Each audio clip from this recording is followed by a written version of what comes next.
evening students, once again this is Santosh Kumar Sinha and welcome to my channel that is called Gyan Guru English and today I have come with voices of past tense यानी कि आज हम लोग voice करेंगे past tense का। और कल हम वॉइस किए थे प्रेजेंट टेंस का तीनों रूप का कल हम लोग किए थे, प्रेजेंट इंडेफिनिट, प्रेजेंट कंटिन्यूअस और present perfect. Same thing happens here, past indefinite, past continuous and past perfect. तो आज हम लोग वॉइस जो करेंगे ना पास्ट टेंस से रिलेटेड जो होगा उसी से करेंगे। चलिए देखते हैं कि वॉइस का रूल्स। और जैसा कि आपको पता है कि वॉइस का रूल हम कल बता चुके थे, लेकिन आज भी हम आपको बताते हैं जो कॉमन रूल है किसी भी वॉइस का, चाहे प्रेजेंट हो या पास्ट हो या फ्यूचर हो, उसका कॉमन रूल क्या होता है। जो सब्जेक्ट होता है वो ऑब्जेक्ट की जगह चला जाता है और जो ऑब्जेक्ट है वो सब्जेक्ट की जगह चला आता है, यानी कि इंटरचेंज ऑफ पोजीशन हो जाता है।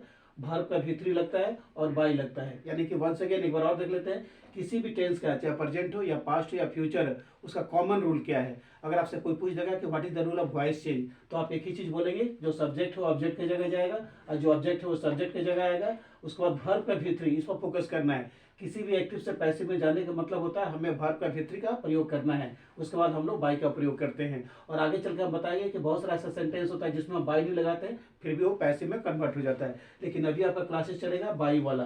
तो subject into object and object into subject plus भी3 प्लस बाई, ये आपका कॉमन रूल है। और जो इंडिविजुअल रूल है, हर टेंस का अपना एक अलग सा रूल होता है। तो जैसे पास्ट इंडिफिनिट है तो इसमें वाज और वेयर का प्रयोग करेंगे। अगर आपका ऑब्जेक्ट सिंगुलर होगा तो वाज लगेगा, अगर आपका ऑब्जेक्ट एक से अधिक हो गया यानी कि प्लूरल होगा तो उसमें हम लोग वेयर का प्रयोग करेंगे। तो इसी को ध्यान में रखते हुए चलिए देखते हैं कि हमारा क्वेश्चन क्या क्या बोलता है। Question number 1, I give him lots of information. तो इसमें लॉट्स ऑफ इंफॉर्मेशन हो गया आपका ऑब्जेक्ट, लॉट्स ऑफ इंफॉर्मेशन हो गया ऑब्जेक्ट, आई हो गया सब्जेक्ट और गिव हो गया वर्ब का भी2। और हिम तो खैर इसमें 2 ऑब्जेक्ट हो गया, इसमें 2 ऑब्जेक्ट है। I give him lots of information, मैंने उसे बहुत तरह का इंफॉर्मेशन दिया था। तो क्या हो गया, he was given lots of information by me. Once again he was given, यहाँ वाज इसलिए होगा क्योंकि यहाँ पर ही जो है ना सिंगलर है, इसलिए he was given lots of information by me. और इसका दूसरे तरफ से आप बना सकते हैं he was या लॉट्स ऑफ इंफॉर्मेशन वेयर। अगर आप इसको पकड़ते हैं तो lots of information were given him by me, ऐसे हो जाएगा। तो 2 तरफ से बनेगा, तो ही को हिम को ही में पकड़ लिए तो he was given lots of information by me. और अगर हम यहाँ से पकड़ेंगे लॉट्स ऑफ इंफॉर्मेशन तो आंसर हो जाएगा lots of information were given him by me. मेरे द्वारा उसको बहुत तरह का सूचनाएं दिया गया था।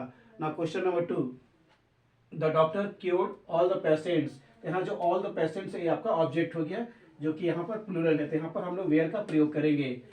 जैसे all the patients were cured by the doctor, यानी सारे पेशेंट्स को डॉक्टर के द्वारा क्योर किया गया था, यानी कि ठीक किया गया था। Once again all the patients were cured by the doctor, यहाँ पर वेयर इसलिए हो गया क्योंकि यहाँ पर ऑल द पेशेंट्स आपका ऑब्जेक्ट है और ऑब्जेक्ट आपका प्लूरल है।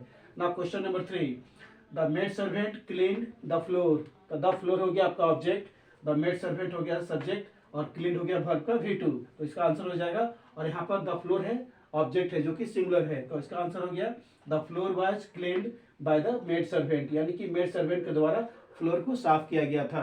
ना question number 4, the president of the club announced the picnic party. तो द पिकनिक पार्टी हमारा ऑब्जेक्ट हो गया जो कि सिंगुलर है और the president of the club हो गया सब्जेक्ट और अनाउंस्ड हो गया वर्ब का भी2। इसका आंसर हो गया the picnic party was announced by the president of the club. Once again let us see, the picnic party was announced by the president of the club. तो president of the club के द्वारा picnic party को announce किया गया था। तो once again let us see what is the common rule of voice change. The common rule of voice change are 3, subject into object and object into subject भी3 and followed by। और जो इसका individual rule है वो अपना tense के अनुसार अलग अलग होता है। जैसे पास्ट इंडेफिनिट हम लोग कर रहे हैं, आज हम लोग पढ़ रहे हैं पास्ट इंडेफिनिट का वॉइस चेंज, इसमें वाज और वेयर लगेगा। वाज तभी लगेगा जब आपका ऑब्जेक्ट सिंगुलर होगा और वेयर तभी लगेगा जब आपका ऑब्जेक्ट मोर देन 1 होगा। तो चलिए देखते हैं कि हमारा वॉइस ऑफ पास्ट कंटिन्यूअस का क्या क्या बोलता है। चलिए देखते हैं कि हमारा पास्ट कंटिन्यूअस का वॉइस चेंज क्या बोलता है। इसके पहले हम बताए थे पास्ट इंडेफिनिट और आज बताने जा रहे हैं, अभी बताने जा रहे हैं हम वॉइस ऑफ पास्ट कंटिन्यूअस का। तो इसका रूल जो है ना, रूल तो सेम है सभी वॉइस का, लेकिन जो इंडिविजुअल रूल है वो अलग से होता है। वाज बीइंग और वेयर बीइंग का प्रयोग करते हैं। अगर आपका ऑब्जेक्ट सिंगुलर होगा तो वाज बीइंग लगेगा, अगर आपका ऑब्जेक्ट एक से अधिक होगा तो वहां पर हम लोग वेयर बीइंग का प्रयोग करते हैं। तो वाज बीइंग और वेयर बीइंग, यानी कि बीइंग अगर लग गया तो कंटिन्यूअस हो गया वॉइस में। Let's see what are the question. Question number 1, the hunter was killing the wild animals. Once again the hunter was killing the wild animals. इसका आंसर हो गया the wild animals were being killed by the hunter, यानी कि यहाँ पर the wild animals object हो गया एक से अधिक, इसलिए यहाँ पर वेयर बीइंग का प्रयोग हो गया। The wild animals were being killed by the hunter, यानी कि शिकारी के द्वारा जंगली जानवरों को मारा गया था। ना question number 2, she was singing a beautiful song. तो अ ब्यूटीफुल सॉन्ग आपका ऑब्जेक्ट हो गया जो कि सिंगुलर है, इसका आंसर हो जाएगा a beautiful song was being sung by her, यानी सिंग का V3 क्या होता है, sung, SUNG। A beautiful song was being sung by her, उसके द्वारा एक अच्छा गाना गाया जा रहा था। Question number 3, we we're organising the programme, हम लोग प्रोग्राम को ऑर्गेनाइज कर रहे थे, तो द प्रोग्राम हो गया ऑब्जेक्ट, वी हो गया सब्जेक्ट, ऑर्गेनाइजिंग हो गया वर्ब का V4, इसका आंसर हो जाएगा the programme was being organised by us, यानी कि ऑर्गेनाइज का V3 होता है organised, ORGANIZED, organised by us, हम लोग के द्वारा प्रोग्राम को ऑर्गेनाइज किया जा रहा था। ना question number 4, India was declaring the result of the match. तो the result of the match हो गया आपका ऑब्जेक्ट, इंडिया हो गया सब्जेक्ट और डिक्लेयरिंग हो गया वर्ब का V4, तो इसका आंसर हो जाएगा the result of the match was being declared by India, यानी कि the result of the match हो गया ऑब्जेक्ट जो कि सिंगुलर है, इसलिए यहाँ पर वाज बीइंग का प्रयोग हो गया। Once again, the result of the match was being declared by India, India के द्वारा मैच का रिजल्ट डिक्लेयर किया जा रहा था। तो ये सब कुछ क्वेश्चन था वॉइस ऑफ पास्ट कंटिन्यूअस का। बस इसमें आपको एक ही चीज ध्यान देना है कि अगर ऑब्जेक्ट अगर सिंगुलर होगा तो वाज बीइंग का प्रयोग होगा, ऑब्जेक्ट अगर एक से अधिक होगा तो हम लोग वहाँ वेयर बीइंग का प्रयोग करते हैं। और बाकी जो फंडा है, बाकी जो रूल्स है सेम है, subject into object, object into subject, verb का V3 प्लस बाई, लेकिन जो इंडिविजुअल रूल है उसको हम लिख रहे हैं। कॉमन रूल लिखने के लिए कोई मतलब नहीं है बार बार, इसलिए जो अलग मतलब जो हर वॉइस का हर टेंस का अलग रूल है बस वही हम लिख दे रहे हैं, और कॉमन रूल बार बार लिखना मतलब टाइम का बर्बादी होता है। तो वाज बीइंग और वेयर बीइंग, वाज बीइंग तभी लगेगा जब ऑब्जेक्ट सिंगुलर होगा, और वेयर बीइंग लगेगा तब जब आपका ऑब्जेक्ट एक से अधिक होगा। तो चलिए देखते हैं कि हमारा voice of past perfect tense का क्या बोलता है। चलिए देखते हैं कि हमारा अगला और पास्ट टेंस का मतलब पास्ट परफेक्ट टेंस का वॉइस क्या होता है और उसका फंडा क्या होता है।